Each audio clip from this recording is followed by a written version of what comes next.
Berlatar belakang di negara Prancis, film ini dimulai dengan memperlihatkan seorang petugas militer Prancis utusan staf kepresidenan sedang membawa sebuah paket penting yang sangat rahasia menuju ke suatu tempat.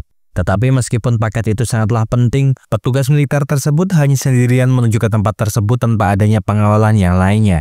Hingga akhirnya dia mengalami sebuah kecelakaan hebat yang membuatnya tak sadarkan diri.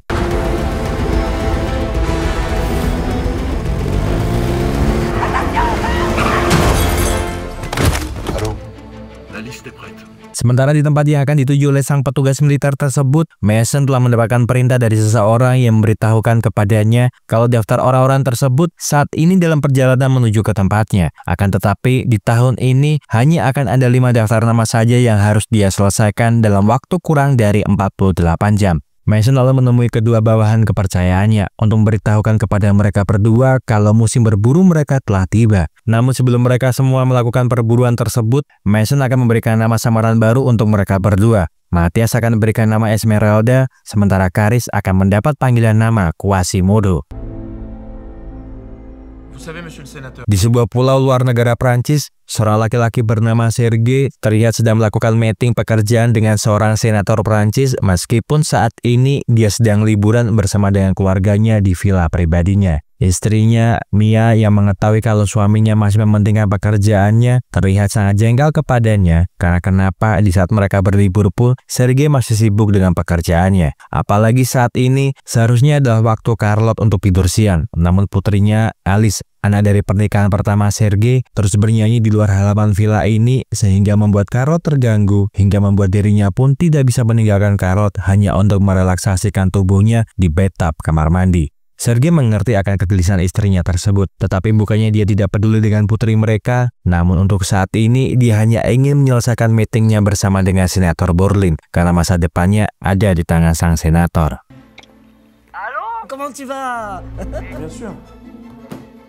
Bien sûr. Setelah meetingnya dengan Senator Borlin, Serge mendapatkan telepon dari kawan lamanya yang bernama Roma, yang merupakan seorang dokter sebuah rumah sakit ternama di Prancis untuk mengabarinya kalau dia menemukan sebuah surat penting dari sebuah amplop yang dibawa oleh seorang militer utusan staf kepresidenan dalam sebuah kecelakaan yang baru saja terjadi hingga menyebabkan dia meninggal. Isi di dalam amplop tersebut memang bukanlah berisi kode-kode keamanan negara ataupun hal-hal penting lainnya yang menyangkut keamanan negara. Namun, hanya berisikan 5 daftar nama orang-orang yang salah satunya adalah nama dirinya. Roma yang penasaran bertanya kepada Serge tentang apakah yang sebenarnya terjadi kepada dirinya. Apalagi ini adalah surat dari staf kepresidenan meskipun nama dirinya berada di urutan kelima dari daftar nama-nama tersebut. Mendengar hal tersebut, Serge menduga kalau dirinya akan diangkat menjadi Menteri Keuangan oleh sang presiden. Apalagi baru saja dirinya habis melakukan meeting dengan Senator Borlin. Serge lalu meminta Roma untuk mengirimkan foto amplop tersebut kepada dirinya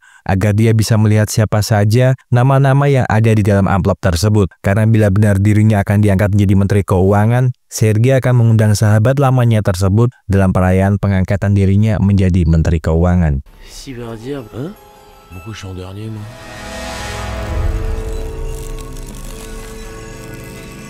Alice yang penasaran dengan suara yang ada di gudang penyimpanan alat-alat berkebun mencoba mendekati gudang tersebut untuk melihat dengan apa yang ada di dalam sana. Dia lalu merekam seorang pria yang menjadi tukang kebun villa tersebut dan melihat kalau ada banyak bekas luka di tubuh pria tersebut.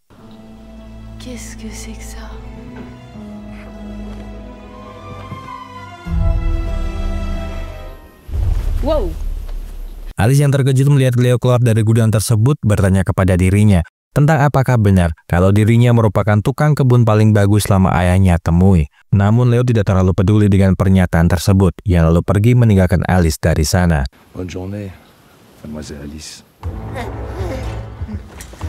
Mason yang kini berada di rumah sakit bersama dengan Matthias dan juga Caris sedang berupaya untuk membunuh Roma, lantaran dia telah membuka amplop yang seharusnya ditujukan kepada mereka bertiga. Mereka lalu menyediakan obat untuk menghentikan jantung Roma, agar kematian dirinya tidak terdeteksi sebagai pembunuhan seperti halnya pembunuhan-pembunuhan yang mereka lakukan selama ini. Setelah Roma mati, Mason lalu membuka ponsel miliknya untuk melihat siapa saja yang telah dihubungi oleh Roma dan menemukan kalau panggilan terakhir dirinya adalah Serge yang merupakan target pembunuhan mereka nomor 5. Mason pun khawatir kalau Serge nantinya akan membocorkan nama-nama tersebut kepada 4 orang lainnya. Maka oleh sebab karena itu, Mason pun akan menjadikan Sergei target pertama dirinya. Segera setelah itu, Mason bersama dengan timnya bergegas menuju ke tempat di mana Sergei berada. Namun karena Sergei berada di luar negeri setelah keberadaannya berhasil dilacak oleh Karis, Mason lalu memerintahkan Karis untuk segera memerintahkan tim lainnya segera bergerak menuju ke sana. Sementara mereka akan membunuh daftar nama yang pertama karena lokasi dari orang tersebut tidak jauh dari tempat mereka saat ini. Sergei menemui Alice di halaman villa pribadinya untuk mengatakan kepada putrinya kalau tujuan mereka kemari adalah untuk mempererat hubungan mereka sebagai sebuah keluarga. Jadi yang perlu mereka lakukan saat ini adalah saling menghargai dengan kondisi masing-masing dari anggota keluarga mereka. Namun meskipun ayahnya telah berbicara seperti itu kepada dirinya, Alice tidak peduli dengan bagaimana rewelnya adik tirinya karena suaranya, sebab dirinya juga butuh kebebasan selama dia berada di tempat ini. Mia sangat jengkel karena nyanyian Alice yang semakin keras membuat Carlo terbangun dari tidurnya, padahal dia sangat ingin segera pergi ke kamar mandi untuk berendam di dalam bathtub. Dia lalu menemukan ide dengan memberikan Carlo sebuah headphone di telinganya agar putrinya bisa tenang setelah mendengarkan musik dari iPod miliknya.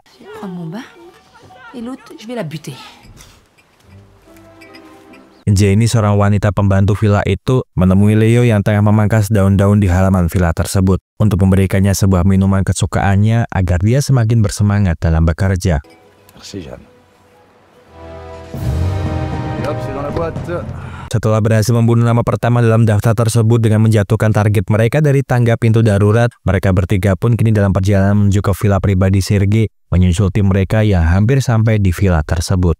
Sergei yang stres karena putrinya dan istrinya terus menekan dirinya, memilih untuk berendam di bathtub sambil mendengarkan berita dari radio yang dibawanya ke dalam sana. Sebuah berita mengejutkan pun tak sengaja dia dengarkan tentang matinya seorang laki-laki bernama Philippe Sivardier yang ditemukan tewas di tangga hotel yang bekerja sebagai kepala staf di Kementerian Luar Negeri selama 2 tahun. Mendengar hal tersebut, Sergei sama sekali tidak mempunyai kecurigaan karena baginya kematian Philip bisa menguntungkan dirinya karena dengan begitu daftar nama yang ada di amplop kepresidenan akan berkurang 1. Jadi dengan begitu langkahnya untuk menjadi seorang menteri keuangan akan menjadi lebih mudah.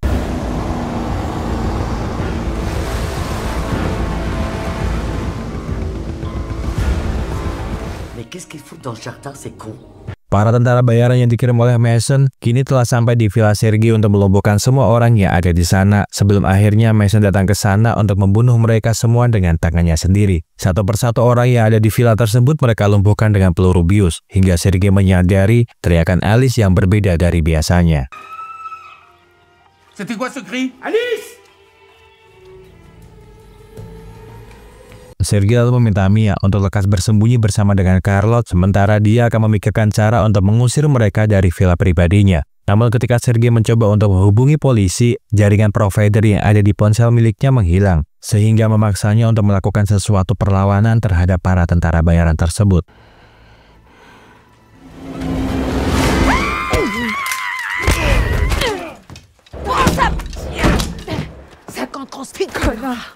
Meskipun tak sengaja, tetapi Mia berhasil melumpuhkan salah satu tentara bayaran tersebut. Namun tak berselang lama, dia pun juga harus terkena peluru bius yang ditembakkan oleh tentara bayaran Mason tepat di punggungnya.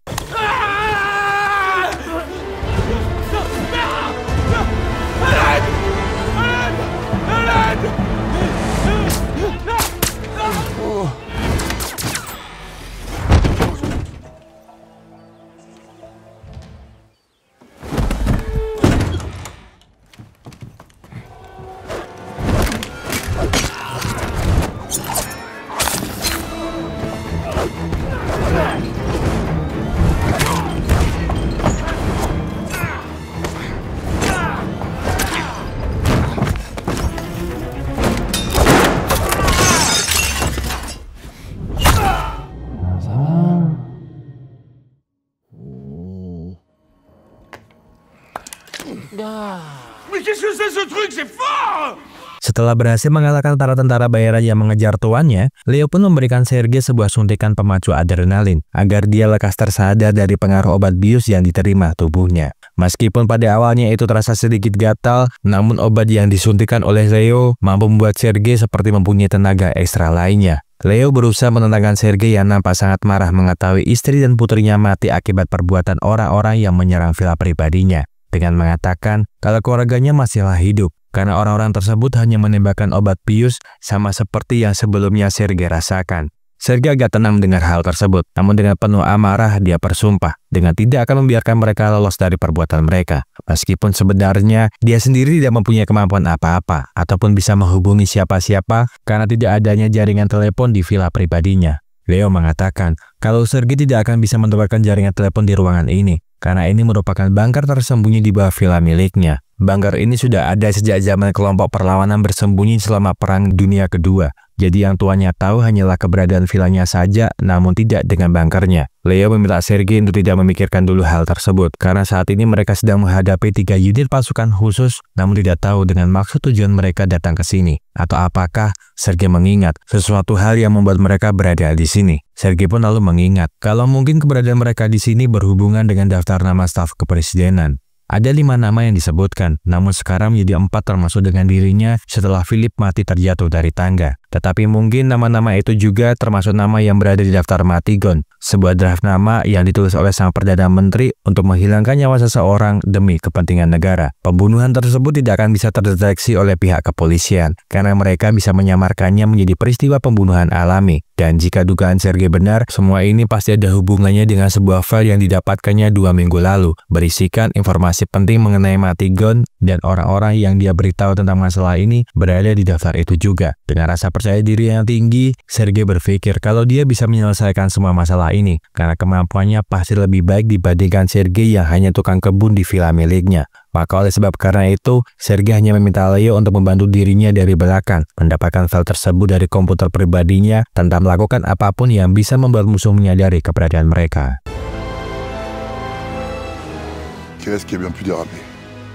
Mason yang telah sampai di sana agak terkejut melihat beberapa bawahannya yang terbunuh dengan kondisi yang mengerikan. Dia lalu bertanya ke salah satu dari mereka yang masih hidup tentang siapakah yang telah membuat mereka menjadi seperti ini. Dalam kondisi sakaratul maut, Arthur pun sempat mengatakan kepada bosnya kalau yang telah membuat mereka seperti ini adalah seorang tukang kebun villa ini. Attention aux jaguars! Attention aux jaguars! Attention aux jaguars!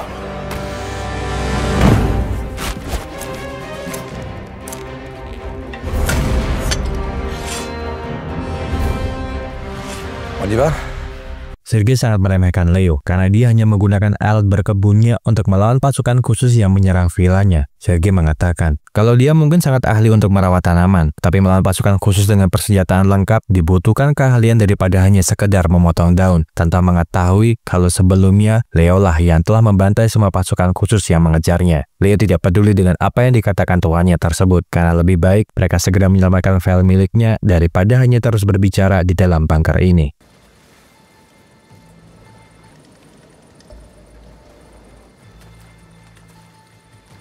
Mereka berdua pun mulai mengendap-endap menuju ke ruangan kerja Sergei dengan menghabisi satu persatu pasukan khusus yang ada di halaman villa. Bahkan Leo berhasil membuat pengalihan dengan menjalankan perahu milik mereka agar terkesan kalau Sergei berhasil melarikan diri dari sana. Putain, il se barre. Et après, c'est nous qu'on traite de voyous, dis donc. Setelah berhasil masuk ke dalam ruang kerjanya, Sergei lalu berusaha untuk memindahkan file tersebut ke dalam USB miliknya. Tetapi karena USB miliknya tidak dia temukan, Sergei pun akhirnya memasukkan file tersebut ke iPod milik Carlock, karena hanya itulah satu-satunya perangkat yang terpikirkan oleh dirinya. Namun bukannya bersembunyi untuk memikirkan rencana selanjutnya, Sergei malah berencana untuk mencari keberadaan iPod putrinya. Meskipun Leo telah melarang dirinya untuk melakukan hal bodoh yang bisa menyebabkan mereka berdua diketahui oleh orang-orang itu. Allez, let's go! Embraye! Plus vite là! Allez!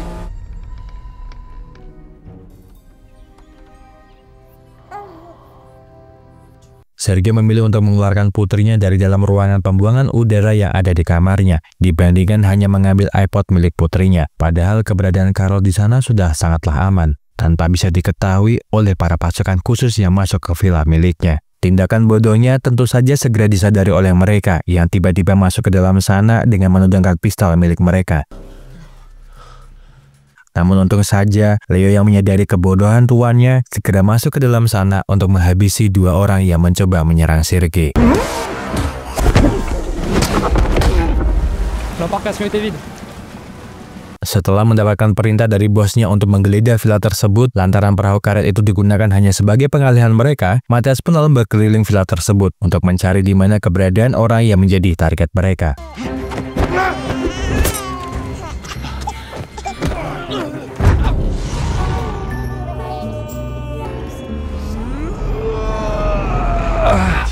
T'es un père extraordinaire. Tiens, reprends ta mère. Léo Léo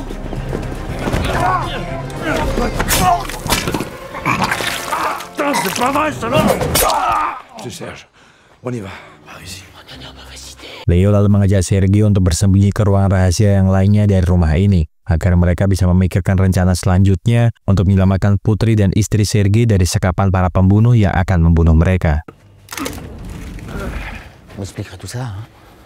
Sergei sempat bertanya kepada Leo tentang siapakah dia sebenarnya, karena kemampuannya dalam bertarung tidak pernah dia cantumkan ketika Leo melamar pekerjaan di sini. Namun Leo memilih untuk tidak menjawab pertanyaan tersebut, karena baginya yang lebih terpenting untuk saat ini adalah mereka berdua mencari tempat yang aman lebih dahulu. Matias menemui bosnya, yang kini sedang berada di ruangan kerja Sergei bersama dengan Karis untuk memberitahukan kepada dirinya kalau Sergei mempunyai seorang pengawal yang tangguh. Dia tidak tahu siapakah orang tersebut, tetapi kekuatannya sangatlah luar biasa. Melihat Matias yang agak ketakutan, Karis pun lalu mengatakan kalau dia telah menemukan sampel darah yang tertempel pada peralatan milik orang tersebut, dan mungkin dengan melalui peralatan sampel DNA miliknya, mereka akan segera mengetahui siapakah orang tersebut. Jadi lebih baik untuk sekarang Matias membersihkan dirinya lebih dahulu dari bau yang ada di tubuhnya sebelum mereka menyusun rencana selanjutnya.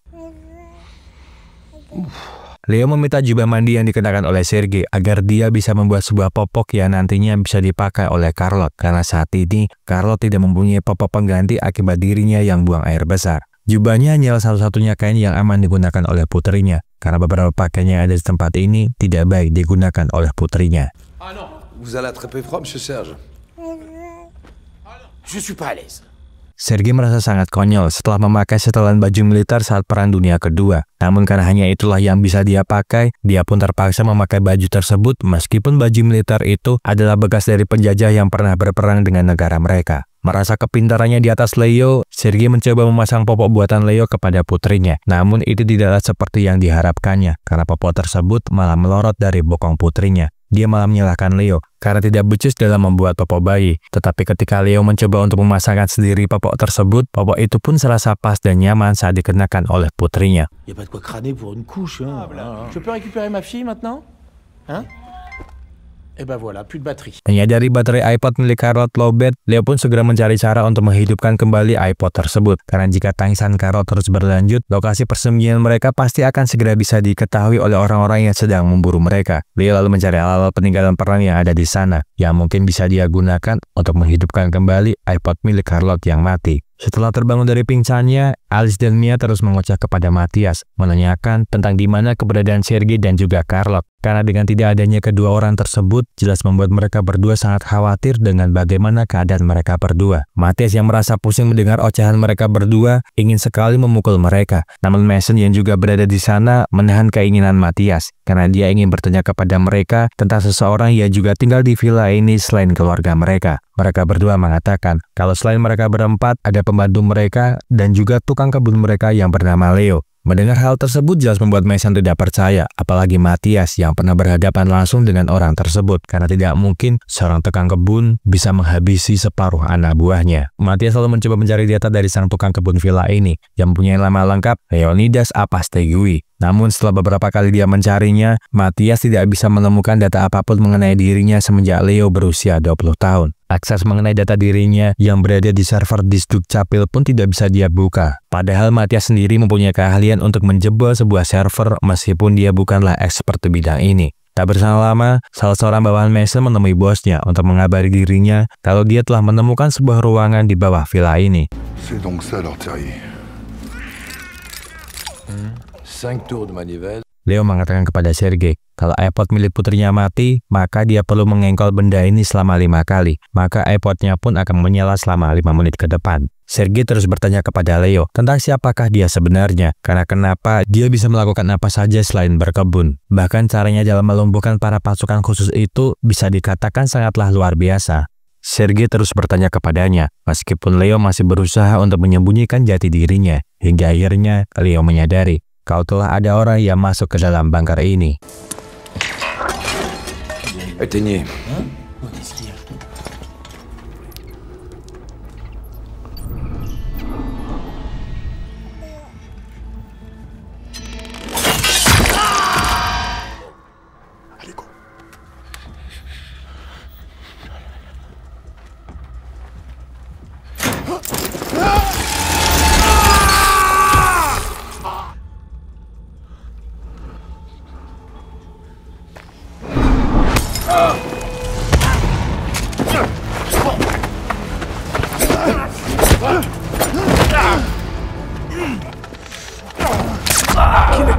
Leo hampir saja bisa melumpuhkan Karis. Namun karena kebodohan Sergei yang malah menembak dirinya dengan peluru bius itu, dia sempat kesulitan untuk melumpuhkan Karis yang berniat ingin membunuh mereka berdua di sana.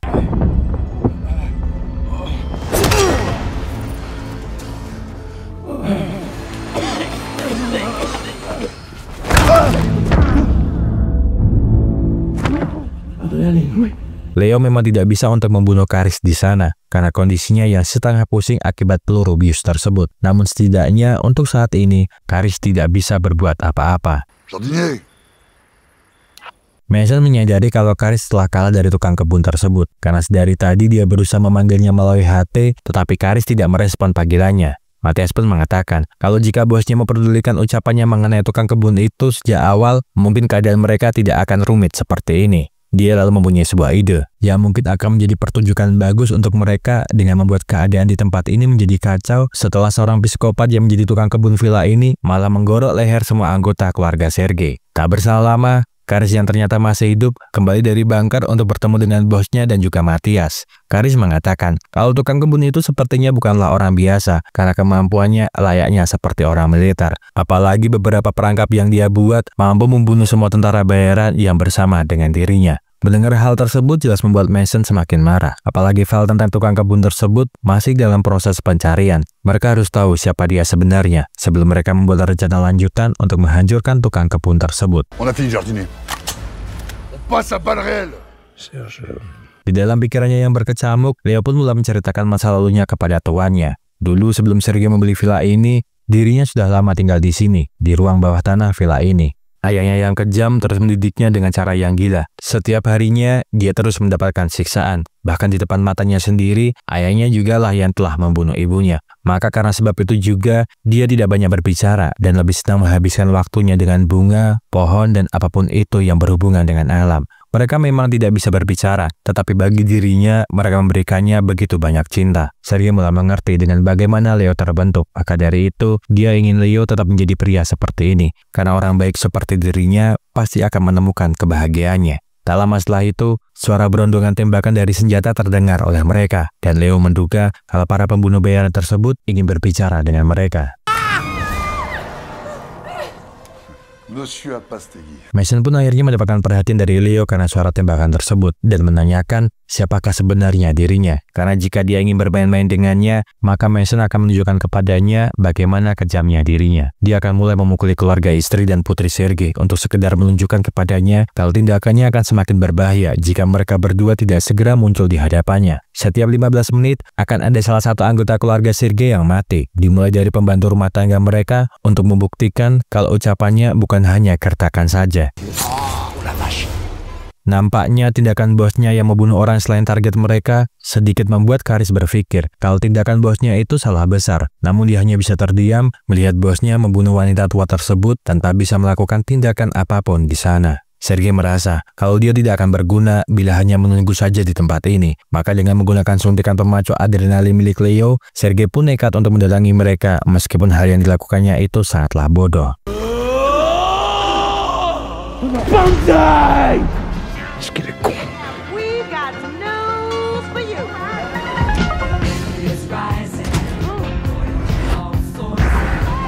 60 secondes.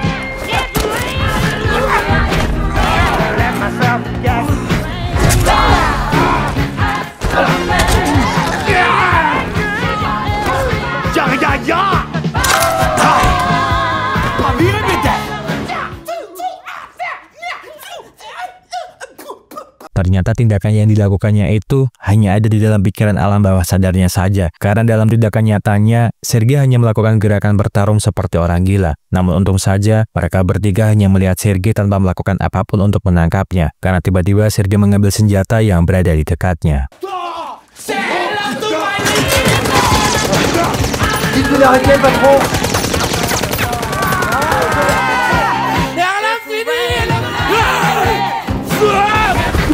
Leo menangkap Sergei yang sedang berlari di area taman villa. Karena tindakan bodohnya bisa saja membunuh orang yang tak bersalah juga. Leo lalu menghubungi Mason untuk mengajaknya melakukan pertukaran antara tuannya dengan anak istrinya sesuai dengan permintaan bosnya tersebut. Namun sebelum itu dilakukan, tuannya ingin berbicara dulu dengan anak istrinya. Sergei mengatakan kepada anak dan juga istrinya kalau dia harus melakukan sesuatu hal yang harus dilakukan oleh seorang ayah. Dirinya meminta maaf kalau selama ini dia mempunyai banyak salah kepada mereka berdua. Harapannya jika dia sudah tiada, mereka berdua bisa akur layaknya sebuah keluarga. Meskipun mereka berdua tidak mempunyai ikatan darah, dia akan selalu ada di hati mereka dan meminta mereka berdua untuk selalu memandangi langit karena dirinya akan menjadi bintang yang akan selalu menerangi jalan kalian di setiap malam. Nampaknya kata-kata perpisahan tersebut mampu membuat hati anak dan istrinya sangat tersentuh. Meskipun sebenarnya dia hanya berakting seperti yang biasa dia lakukan ketika dia berpolitik. C'est ça la politique. J'ai été bon, non? Hein? Ça y est, j'ai réussi à craquer son dossier. Akhirnya, mereka berhasil menemukan data dari tukang kebun villa ini, meskipun butuh waktu yang lama untuk mengetahui siapa dia sebenarnya. Mason agak terkejut setelah mengetahui siapa tukang kebun itu sebenarnya, karena ternyata tukang kebun tersebut adalah mantan anggota prajurit terbaik di kesatuannya saat dulu mereka bertugas bersama. Mason lalu menghubungi Leo untuk bertanya tentang bagaimana kabarnya setelah misi terakhir mereka di Timur Tengah. Dia tidak menyangka kalau Mason harus berreuni lagi dengan prajurit terbaiknya di tempat ini dalam kondisi yang tidak begitu baik. Menyadari perkataan Mason, Leo pun juga dibuat terkejut karena selama ini yang menjadi musuhnya adalah mantan komandannya. Tetapi dari dulu, Leo tidak pernah menganggap Mason sebagai keluarganya karena perlakuan kejamnya dulu yang sering membunuh orang tidak bersalah ketika mereka bertugas bersama. Mason mengatakan kalau dia hanya menjalankan perintah dari atasan mereka meskipun dia diharuskan untuk membunuh bawahannya sendiri, karena itu semua demi keadilan. Leo muak dengan apapun alasan dirinya, apalagi saat ini dia telah menyandera orang-orang yang sudah dianggapnya sebagai keluarga. Jadi meskipun dia harus mengorbankan nyawanya, Leo akan memastikan kalau mantan komandannya akan mati di tangannya.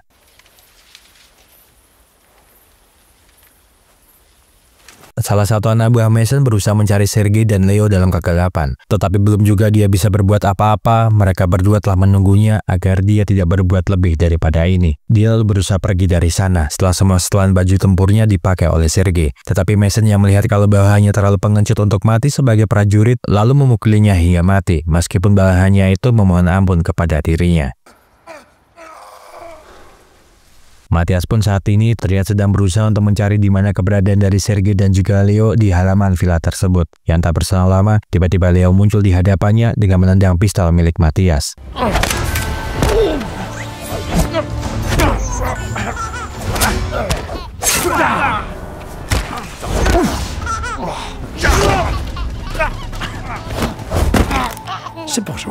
Leo terlihat sangat kesusahan untuk meladeni Matias dalam pertarungan 1 lawan 1 karena di satu sisi lainnya dia juga harus melindungi Charlotte dalam gendongannya. Tetapi untung saja ketika Matias ingin menembak dirinya, Sergei berhasil menusuk punggung Matias hingga menyebabkan dia terjatuh. Dia lalu mati karena lehernya tertusuk batang pohon yang ada di bawahnya. Pour votre intégrité physique à toutes les deux. Melihat bosnya yang semakin bertindak di luar batas, Karis pun memilih membelot dengan membebaskan anak istri Sergei yang disekap oleh mereka. Namun dia meminta mereka berdua untuk tidak melakukan tindakan yang mencurigakan karena jika sampai Mason mengetahui mereka kabur, dia pasti tidak akan segan-segan untuk membunuh mereka berdua. Mia lalu meminta Alice untuk pergi lebih dahulu mencari bantuan, sementara dia akan tetap berada di sini menunggu ayahnya dan juga adiknya. Jangan pedulikan bagaimana nasib dirinya, karena satu hal yang perlu dia tahu, dirinya tidak pernah membenci putri tirinya. Moi aussi, je t'aime.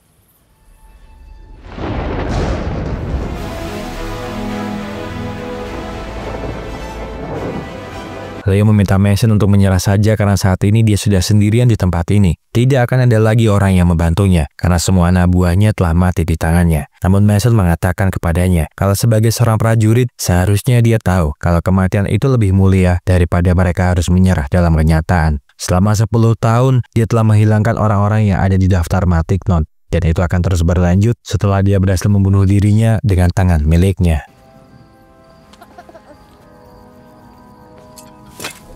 Aveuglement. Je suis né pour obéir. 10 ans qu'on me demande d'éliminer ceux qui sont sur la liste Matignon. Et ça va. T'as oublié?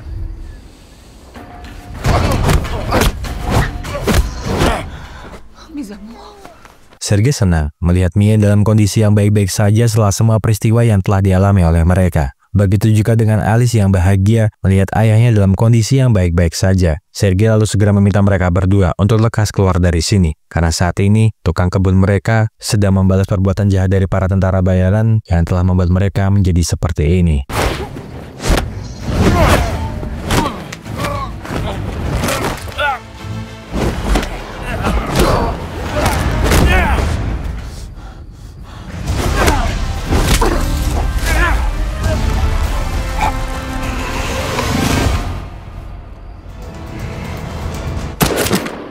Karis pun menembak tangan mantan bosnya di saat dirinya akan menembak Leo dan mengatakan kalau dia akan memilih berjalan di jalan yang dianggapnya benar daripada mengikuti jalan yang selama ini diarahkan oleh dirinya.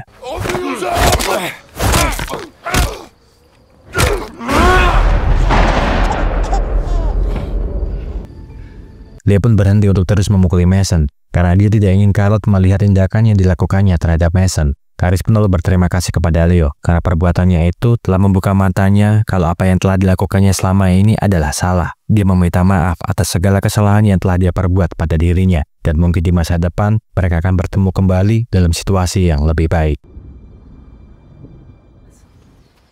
Léo, qu'est-ce que vous faites? Allez, venez. Keesokan harinya, Sergei mengajak keluarganya untuk segera pergi dari villa mereka. Namun Leo tidak mau ikut dengan mereka karena dirinya sudah terbiasa hidup sendirian. Mia berterima kasih kepada Leo karena berkat dirinya keluarganya bisa selamat. Apalagi dia meyakini hal yang selama ini menjaga putrinya dengan baik adalah dirinya.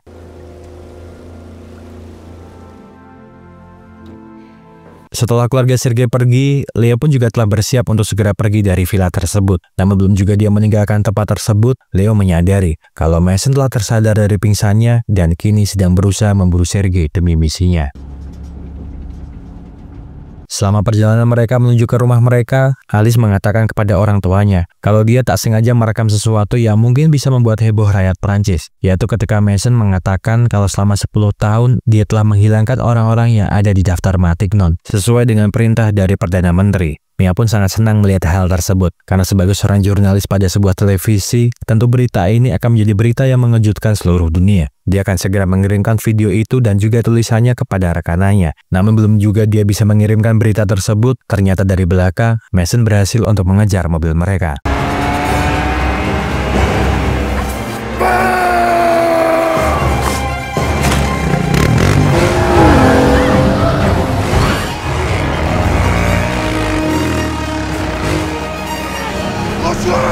Range-toi! Range-toi! Je m'arrangerai pas!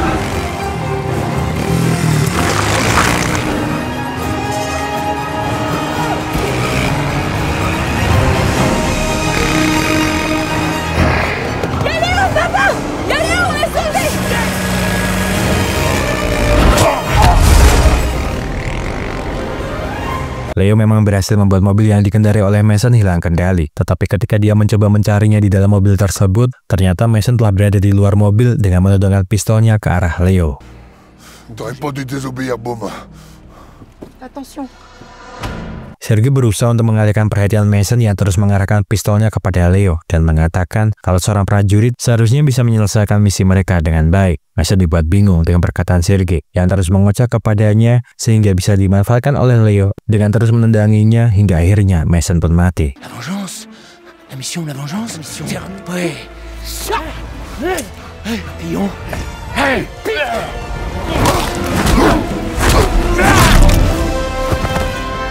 Yes. Merci. Au revoir. Rebondissement dans l'affaire de la liste Matignon. Dan sebelum film berakhir, beberapa bulan setelah peristiwa tersebut, sebuah berita di televisi menyatakan kalau kasus Matignon telah memasuki babak baru dengan menyatakan kalau sang Perdana Menteri Van Croys-Balven telah ditempatkan di penahanan sambil menunggu persidangannya di penjara De La Sante. Sergei pun kini terlihat berada di gedung Kementerian Lingkungan Hidup untuk bekerja di sana menggantikan Menteri Lingkungan Hidup yang lama. Namun menurut para penjaga yang mengawasi tempat tersebut, namanya tidak ada dalam daftar kementerian yang baru, yang agak membuat Sergei begitu senang ketika mendengar kalau namanya tidak ada dalam daftar. Terima kasih seluruh sudah menonton rangkuman film yang Mas Ako persembahkan untuk kalian semuanya. Semoga terhibur. See you!